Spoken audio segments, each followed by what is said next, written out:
Umuwing luhaan ng ilang delivery rider na pumila para sa 5,000 pisong ayuda dahil wala sila sa listahan. Saksi si JP Soriano.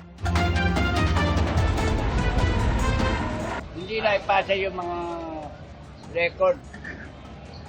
Papuntang City Hall, papunta LTFRB, walang record. Kalmado lang nung una ang 72 taong gulang na si Mang Jaime habang ikinukwento kung bakit siya hindi nabigyan ng ayuda kahapon. Nagbiro pa nga sa isang punto. Kanalaman lang niya, hindi ako kay Marcos, ang krudo. Pero maya-maya pa, Mr. President, parang nakakaiyak lang po. Wala na po kami makapitan. Wala nang tumutulong, walang mautangan.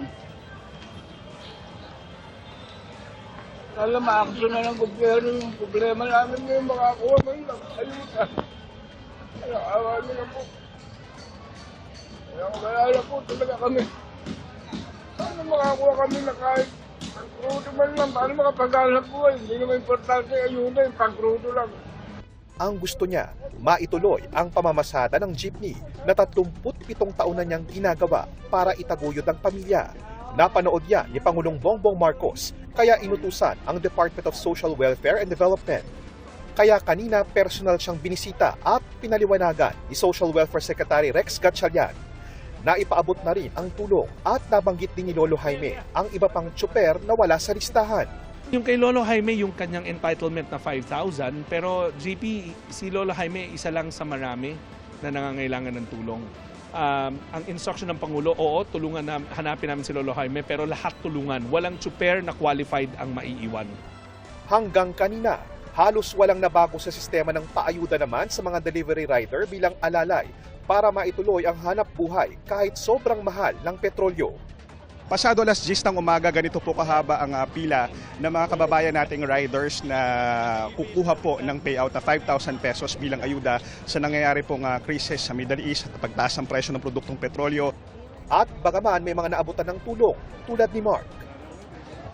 Dati yun, nakaka 1,000 pa ako simula alas 6 hanggang alas 10. Ngayon wala na ako eh. Minsan nakakauwi kami 300 na lang, 400. Marami pa ring nagsakripisyo ng kita, pero wala sa listahan ng mga pwedeng tumanggap ng ayuda. Sabi sa amin, tanungin namin sa sa company. Sabi naman ng company namin, tanungin namin sa LTFRB. Parang pinagpasapasahan lang kami.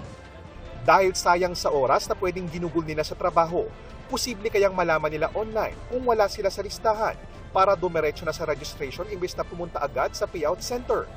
Hindi pa tiyak kung pwede yan, pero sa ngayon, pinag-register muna ang mga wala sa listahan sa nakapaskil na QR code at kinuhanan ng detalye sa LTFRB booth para ma-check sa mga kumpanya at maghintay sa itatakdang schedule ng special payout sa mga wala sa listahan. Gas pa lang namin mag-ikot-ikot kami, sobrang laki. Kaso ngayon, wala pa yung pangalan nyo. Okay lang sir, magtiis. Antayin natin kung meron. Hindi pa rin pulido ang listahan kahit kung tutusin.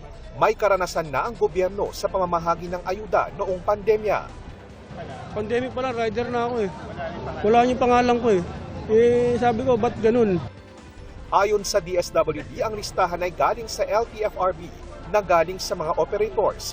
Bagay na patuloy pa rin daw sa pagtitiyak na updated. They're being updated as we go along. That's the sad part in the sense na meron si LTFRB nung operators, pero alam naman natin rin sa baba, yung drivers mabilis magpalit eh. But hindi niya na nadideclare sa LTFRB. So we really have to make sure na mabuo natin yung list.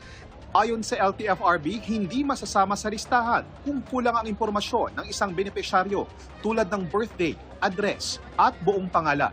Nakatakdaan nila silang magpulong ng DSWD at ng mga LGU para ayusin ang mga ito. Para sa GMA Integrated News, JP Soriano, ang inyong saksi. Mga kapuso, maging una sa saksi. Mag-subscribe sa GMA Integrated News sa YouTube para sa iba't ibang balita.